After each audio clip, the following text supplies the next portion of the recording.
on the elements paper that was circulated among the member states on the 10th of June, giving delegations 2 working days to respond. India fully aligns with the statements delivered by the PR of SVG on behalf of L69 and the PR of Japan on behalf of G4.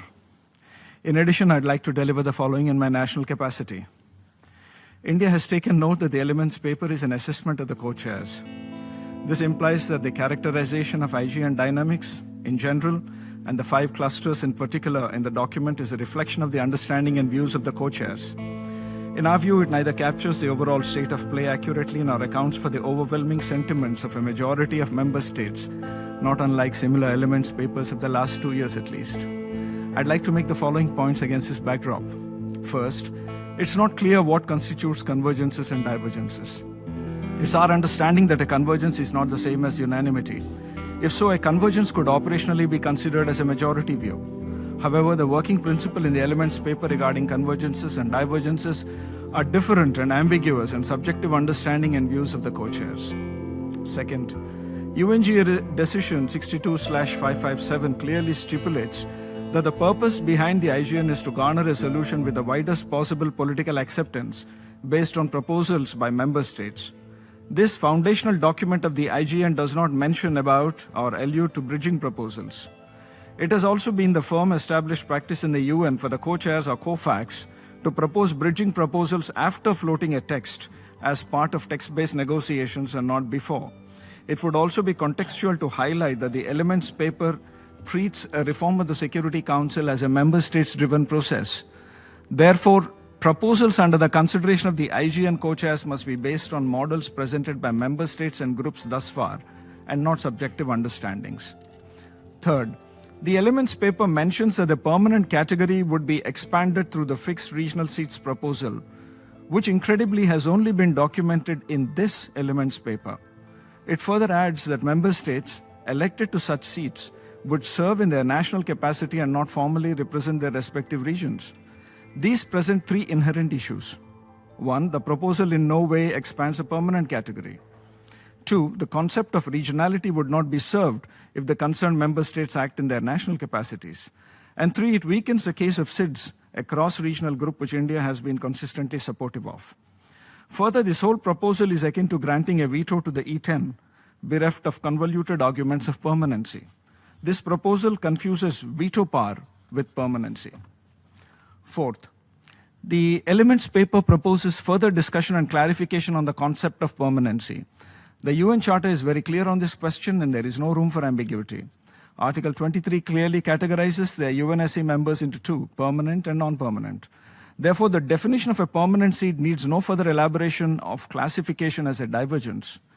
Groups and member states, including the African group, the G4 and L69, treat a permanent member, serving or future, strictly in accordance with the provisions of the Charter.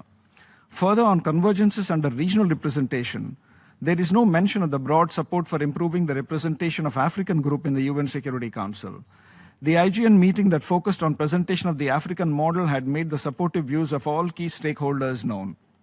Fifth, as also highlighted in the past, support of a majority for expansion in the permanent category has been reduced to a significant number of delegations in the elements paper.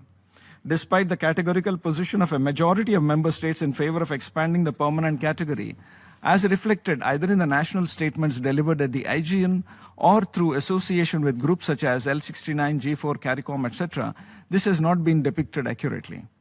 Sixth, reflecting expansion of the category of 2-year term non-permanent category as a convergence portrays only a part of the picture. Groups and member states add qualifiers and attach other interlinked parameters as they endorse expansion in the non-permanent category. UNSC reform would be grossly inadequate, bordering on failure, if expansion is limited only to the non-permanent category, as it would fundamentally not change the decision-making power structure of the P5. Groups and member states have waited this long for real and meaningful reforms.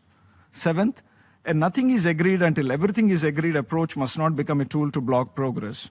Status quos have tried to use this argument in their favor and thereby entrench the existing inequities in the Security Council. Eighth, the General Assembly is a truly democratic principal organ of the UN. However, the Security Council is fundamentally different by its very design. By advocating expansion of the permanent category, India's consistent effort has been to bring in a greater sense of balance and equity in the Security Council and change the decision-making parameters of the P5, while being mindful that the principle of sovereign equality of states would not be applicable in its entirety, unlike the UNGA, due to such foundational DNA enshrined in the Charter. Finally, IGN cannot be fundamentally different from other UN processes, wherein negotiations are held on the basis of a text. Groups and member states express their views on the text under consideration. Therefore, we urge the co-chairs to take the lead on formulating a text with clearly defined milestones and timelines so that groups and member states could engage in a purposeful and outcome-oriented manner and thereafter consider, if necessary and as appropriate, any bridging proposal. In closing, it is India's sincere hope that the co-chairs would suitably take into account our views and amend the elements papers suitably in order to make it more objective. India would also like to reiterate that we will continue to support all earnest efforts by the co-chairs and other groups and member states towards achieving real reforms of the UN Security Council. Shukran jazeelan.